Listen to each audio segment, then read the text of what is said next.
My mother left the children at my doorstep because I moved out from her, so I called the police. I am Ethan, a 22-year-old, and I left my parents' home when I turned 20 because living there was unbearable.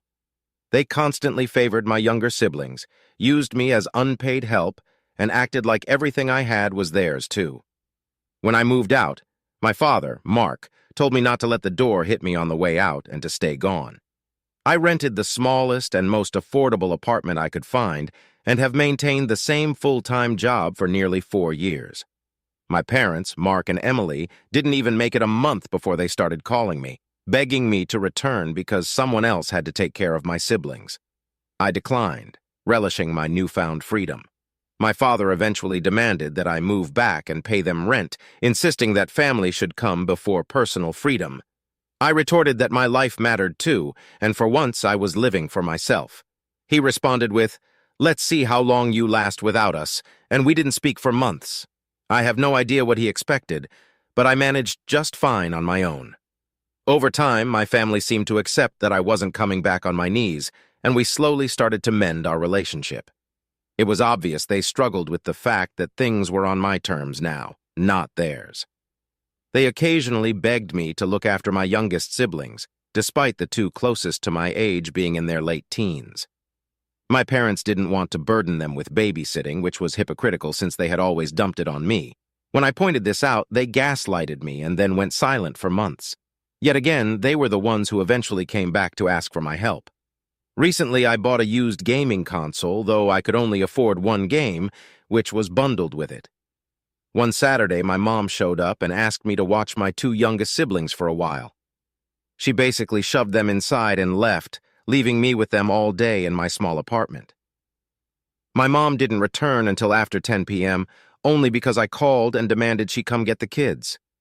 She wasn't happy that I cut her fun short. I told her that unless she paid me, I wouldn't watch my siblings all day anymore, and that next time I wouldn't even open the door and would call the police if she left them outside.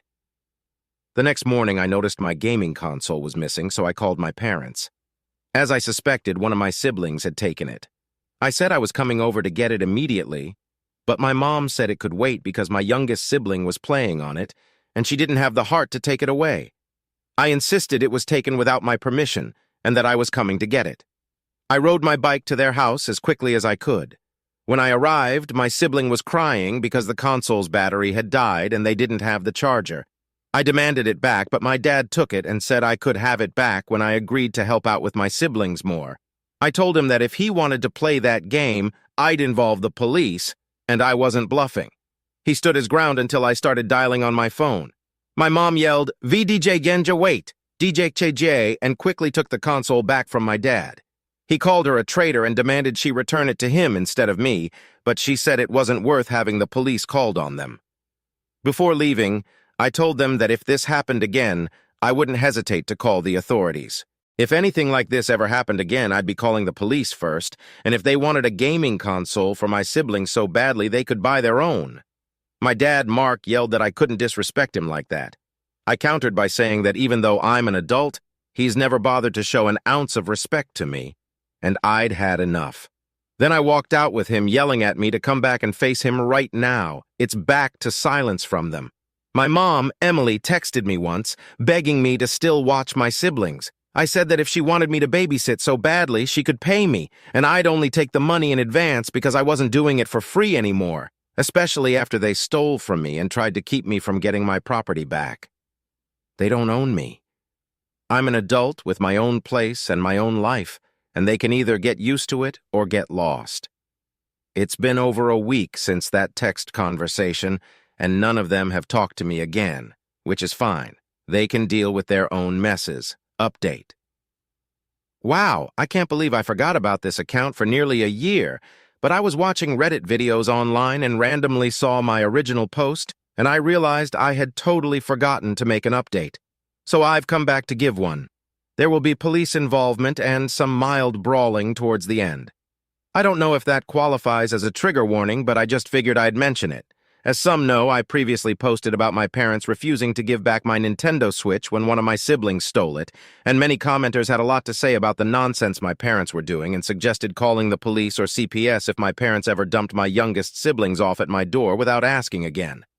Well, I waited and waited, but there was no contact between us for around 3 months since the last time my mom called, and I refused to watch my siblings without being paid. Then it finally happened.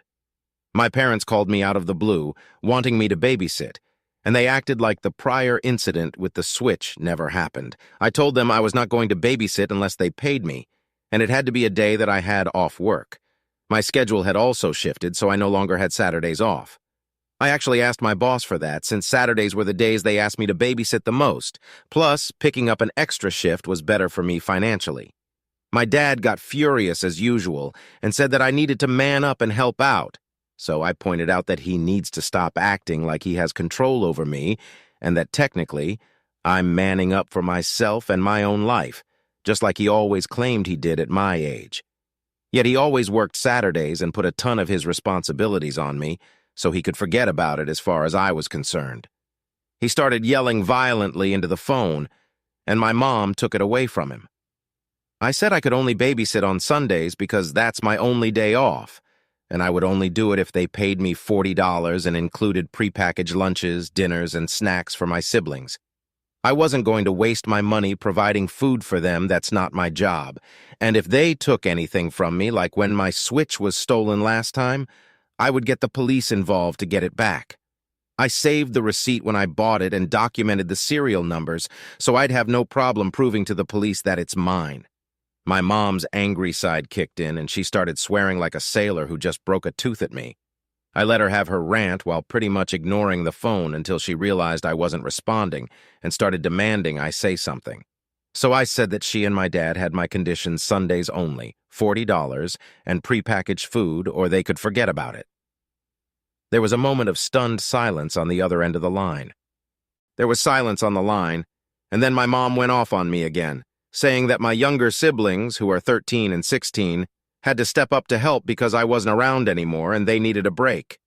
I laughed and said, "Oh, like how you guys gave me breaks. Like never." My mom tried to argue that it was different because I was the oldest child. I told her it wasn't different at all. They had parentified me, and I missed out on a lot of my childhood because of it. Now I'm living my own life without them, and it's hypocritical of them to act like I should step up again when I'm no longer living there. They have 2 teenagers in the house who can do everything I used to do. My mom shifted into victim mode, saying that my teenage siblings were rebelling and not listening to them. I told her that their problems weren't my problem. They needed to find alternative childcare because I was too busy living my life. My dad got back on the phone and started yelling at me some more. I just laughed at him and said he was just blowing hot air and wasn't really saying anything. My mom took the phone back and pleaded with me one more time. I reiterated, Sundays only with prepackaged food and $50, and I wouldn't hesitate to call the police if any threats were made or any of my stuff got stolen. I heard my parents start loudly yelling back and forth at each other over what to do, so I said they could work it out and get back to me later. Then I hung up. It was back to radio silence for a while. Then one Saturday morning a few weeks later, I was getting ready for work when there was a sudden, loud, and fast knock at my door, the kind where you know they're doing it with both hands. My mom's done that for years as her knocking trademark to let me know she was there, and she knows I know the sound of it very well. The knocking was followed by what sounded like someone loudly running down the corridor. I listened through the door and could hear my 2 youngest siblings bickering with each other and tapping on the door themselves. My mother had just left them outside the door and ran. Because of all the warnings I got in my last post, I had a simple plan for this. I just opened my window, climbed out, and walked away. My apartment is at ground level, and I can climb out of the window easily by just pulling the screen out. I called one of my neighbors who lives a few doors down. She's a sweet old lady who likes kids, and I gave her the rundown. She's known about my situation with my narcissistic parents for a while now, and called the police for me to tell them that there were 2 kids left abandoned in the hall after their mother pounded on a door and took off. Suffice it to say, the police came and picked up my siblings. My parents called me later and were furious. I pretended to be clueless and asked what they were so mad about. My mom fully admitted that she left my two youngest siblings at my door for me to babysit and then ran. I asked if she just left them there without anyone answering the door, explaining that I was already out since I had to work on Saturdays. My mom got really quiet for a few seconds, then yelled, "How the hell was I supposed to know that?" I countered that this was all her fault, and that she literally abandoned her kids at my door in the hopes that maybe I was home on a day I'd already told her several times I worked. She was trying to force me to skip a shift by giving me no choice but to watch them. She started making excuses, but I told her what she did was inexcusable and immature. She ended up crying, and I just let that go on for a while before asking if she was done yet. She went back into angry mode and continued to yell. She yelled at me that the police were charging her with child abandonment. I said that wasn't really my fault, since she left the kids in the hall. Then I mentioned I would have called the police on her as well if I were home, and she refused to come back for the kids because I had told them before that I work Saturdays now, so I refused to be trapped into babysitting anymore. The rest of the call was more pointless bickering on her end and didn't really go anywhere. My mom somehow ended up getting off with just a slap on the wrist and a fine because she convinced the cops that she honestly thought I was home, or so my next sibling said when he texted me. I don't know how much the fine was, but the fact that she had to pay one should make her think twice about just leaving kids at my door and running off again. My dad wasn't charged because he was at work and claimed to be unaware of her intent to leave my siblings at my door. I was told he was actually pissed at my mom for doing that. The pot and kettle situation here had me laughing so hard, but I guess I have to give credit to my old man. He'd never done what my mom did. Either way, that left my mom with a police record. That's a first strike in the eyes of the law, I think. After that, things really boiled over on Thanksgiving. My parents invited me over, and I was fully expecting it to be some kind of trap, and it was. At dinner, my dad just sat at the table smoking a cigarette and acting like he was in charge. He had my mom sit me down and then say enough was enough, and he was ending this farce. He told me that I needed to move back home and pay rent to help with their mortgage and bills, as well as help parent my siblings because they don't have any time to themselves anymore, and the fine my mom had to pay hit their finances hard. I just said no, plain and simple, and I kept that up no matter how much he tried to order me. He ended up getting so angry that he actually attacked me, and he's not a small man. I thankfully am not either, as I've been hitting the gym for months and learned some amateur fighting. I had my steel-toed boots on as well, so I gave him a swift kick in the balls when he came at me, then punched him hard enough in the face that he was down on the floor in an instant. He landed with quite a thud, and even threw up because of the pain while clutching his groin. Then I told my parents that I had my phone recording in my pocket the whole time, and I could easily prove he attacked me first. My dad told me to get out of his house and never come back, and I obliged, but not before taking a turkey leg off the platter and riding home with it to eat. Since then, only my siblings have called or texted me. They said that I'd walked out like a boss, and there are now running jokes in the house about Dad's poor balls. I spent Christmas with a friend's family, and I've got a standing invite to come back for other holidays. Update: my mom was pregnant, and my parents blamed me for losing the baby. Well, now I know why my parents tried to force me to move back in on Thanksgiving. My mom was pregnant with child number 6, and I only recently found out. To start things off, one of my siblings found my Reddit account not too long after my last post, and they showed it to our parents, who in turn showed up at my apartment screaming at me about how I had set them up to get my mom arrested and made the world think they were bad parents. Well, they are. I called them out while standing in my doorway about all the stuff they've done, right down to leaving my siblings at my door on a day they knew I worked. That's bad parenting any way you look at it. It didn't really matter that I set them up because I would have otherwise called the police on Mom anyway when she left the kids at my door, and in the end, it would have made no difference. My dad looked like he was ready to raise a fist to me, and I said that action alone proves me right that they are terrible parents. Then he stated that if he tried to hit me, it would turn out like last time, and I don't think his balls could take another hit from my boots. And yes, I was wearing them. Dad seemed to wince and clench his legs together at the thought of what I did to him last time, so he ended up leaving and dragging my mom out by the hand. He yelled back before leaving the hallway that he expected me to pay them back for the fine they had to pay for child abandonment, since it was all my fault. I told them to off and that I didn't owe them anything. They didn't say anything back. It was just recently that I got some very bad news. My mom had been about 7 months pregnant, and she lost the baby after a bad fall at home when she slipped on wet porch steps and landed face down in gravel. Honestly, I couldn't tell she'd been pregnant at all the time I saw her prior to that. She's a bit on the heavier side, and she has always been clumsy, but not fat just enough that you really couldn't tell if she was pregnant or not. It is sad, and this was her first miscarriage, so she really wanted someone to blame, and that someone had to be me in her eyes, because I destroyed the family by not helping and by costing them so much money. She and Dad showed up at my apartment again with her on crutches, just to say it was all my fault she lost the baby, because I refused to come home and help when they needed me. It turned into a pretty big argument where I called them out on how they were just looking for free childcare and looking to blame me for something that's not my fault.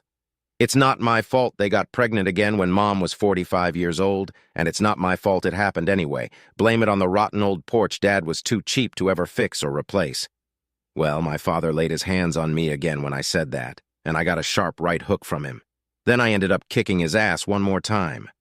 I've never really stopped working out at the gym, and I'm even stronger than I was when I took him down last Thanksgiving.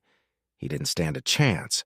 I blanked out in a rage and ended up breaking his nose and knocking out both of his front teeth before my mom's screaming made me stop. The police were called, and I was put in cuffs while my father had to be taken to the hospital.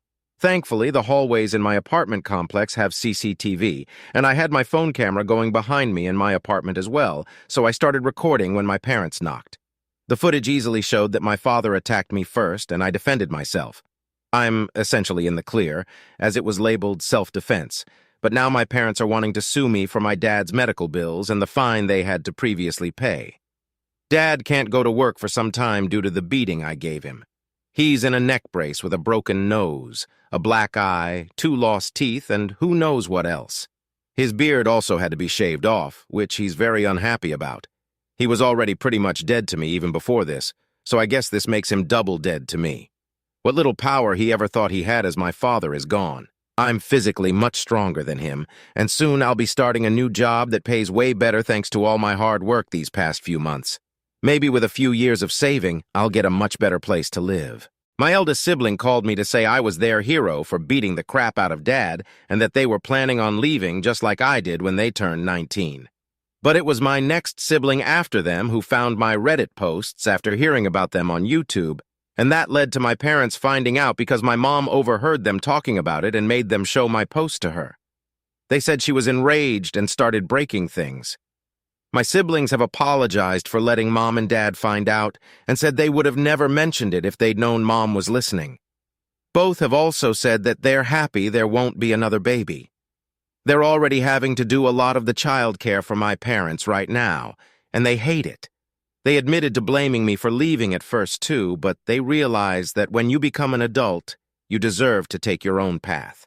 It's still up in the air whether or not my parents will actually try to sue me, but I think I can safely say that it'll be a loss for them if they do. One of my friend's uncles is a lawyer, and he said he'd represent me if my parents decided to sue. He also says they don't have much of a case since it was self-defense. To my parents, who will probably read this, I only have this to say: leave me the hell alone. You don't own me or my siblings, and when the time comes for them to be able to leave at 19, I'll help them get out of your house. You both have always been selfish narcissists. It's not my fault Mom lost the baby, and it's not my fault you had such a hard time without me in the house to be your free babysitter. Consider that broken nose and lost teeth a good reason to never touch me again. And don't forget that I have only told a fraction of the crap that went on in my life thanks to you two. If I wanted to, I could post story after story of the things that happened in my childhood, but that wouldn't bring me satisfaction. So please, leave me alone. P.S. I wasn't going to mention it before, but yes, my mom did have to give birth to a dead baby in the hospital. My siblings told me Mom came home with a small urn that she keeps in the bedroom, and my parents held a private funeral between themselves. They pretty much just left with the urn for a few hours and came back drunk. I've asked my siblings for more details, and my mom was in the hospital for nearly 6 days with whatever injury she had from the fall. Someone here questioned if she was pushed. Now I'm questioning that myself. But the best explanation I could get is that Mom slipped and fell off the porch while in a hurry to leave somewhere. I've heard of people getting hurt worse in stupider ways. I also looked into the cremation thing, and it said it would take 8 to 12 days to get the ashes, so that means the urn they came home with was empty then. I'm so confused. But then again, the funeral thing my parents did was several days after my mom got out of the hospital, and my parents kept that urn in the bedroom until the day of their little funeral. I guess they could have gotten the ashes then.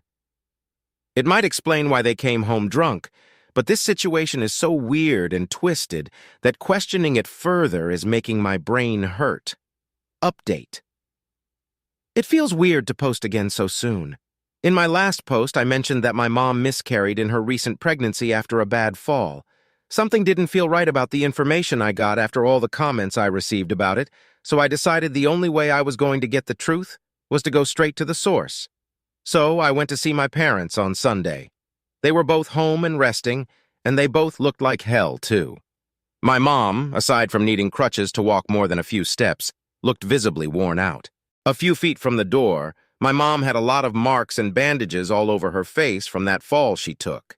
And my dad, well, just see his description after the beating I gave him in my last post to know how he looked. My parents were beyond shocked when I showed up, and I demanded to know if there ever really was a baby or if it was all just some half-assed plan to guilt me into coming home. My dad said I had a lot of nerve showing up and just letting myself in after what happened, but my mom broke down in sobs and said she really had been pregnant. She lurched into the bedroom and retrieved a small but kind of ornate-looking urn, and it had ashes inside it. I even checked to see if they looked or smelled like ashes from cigarettes, a barbecue, or something, but they didn't smell anything like that. In fact, I barely smelled anything at all. I asked why they brought home the urn, claiming the ashes were in it before I checked online, and it said it takes at least 8 to 12 days to get the ashes back, and Mom was in the hospital for no more than 6 days. My mom said they bought the urn online and expected to get the baby's ashes back when they went to the crematorium, and they were really upset that they couldn't bring the baby home yet. So they just waited until they could get the ashes a few days later and then went out to get drunk. Mom claimed the crematorium did things a little quicker because she begged them. There were genuine tears in her eyes. I've seen her crocodile tears many times, but this didn't look like that. I got more information about what happened and how my mom fell. She was running late to see her doctor, an OB-GYN or whatever they call them. Mom explained that she overslept while taking a nap and was trying to hurry out to make her appointment. Then she slipped on a toy while trying to get down the steps. The guardrails for the porch had rotted and broken off like 3 years ago, and Dad never fixed or replaced them, so my mom had nothing to grab onto in order to stop her. Down she went, right off the porch, landing face and belly first into the ground. She even showed me marks all over her stomach from where she landed. She told me the baby would have been another boy. I've got 2 brothers and 2 sisters, and there would have been 1 more brother. Then Mom told me that a doctor warned her against ever trying to have another baby because her body might not be able to handle it again due to her age and prior injuries. I kind of figured that was the case after some people messaged me about it, but it didn't make it any easier to hear in person. Finally, I asked the big question: why did she blame me? Mom started to say that the day they showed up at my apartment was just really, really bad or something like that, but Dad finally spoke up and interrupted her. He yelled that it's because it's all my fault. If I'd done like he said and moved back home at Thanksgiving, then I would have been there to help, and now a baby is dead because of me. I yelled at him, saying that if he'd actually bothered to fix the damn porch, then Mom might not have ever fallen, and that's on him. Plus, he didn't even bother to tell me Mom was pregnant back at Thanksgiving, not that it would have changed anything. We continued yelling at each other, and rather than siding with anyone, my mom just left the room crying. My dad looked like a lit match from how red he was, and he brandished his old hunting knife at me while yelling to get out of his house. As I was leaving, he said I was no longer his son. I told him that I hadn't seen him as a father in years because he was always a terrible dad. But before I went out the door, I said to him that I'd be filing for a restraining order, and if he ever lays a hand on my siblings like he tried to do with me, then next time he'll be dealing with the police. Lose more than a couple of teeth, and I won't hesitate to call the police or CPS if he tries the same crap with my siblings as he did with me. He yelled plenty of insults at me from the front door like, "You son of a," I said back that was an insult to Mom. And he got red in the face again. Then I gave him a one-finger salute before riding away on my mountain bike. So yeah, I guess that's as good of an answer as I have for anyone. If this isn't the truth, then I don't know what is. But does it matter anymore? I'm filing for a restraining order as soon as I can, and I'll be looking to move apartments after I start bringing in money from my new job. I don't know if I'll feel like updating again after this. I'm just going to be depressed remembering all this, so I think I may be done here unless my parents decide to do something bad to my siblings. Hopefully I've gotten my point across to them. I've already beaten Dad up twice, and he still looked somewhat afraid of me while clutching that knife. It felt like he was looking at a monster. Maybe I am in his eyes, but if my being a monster to him means he never hurts my siblings, then that's fine. He'll be the monster.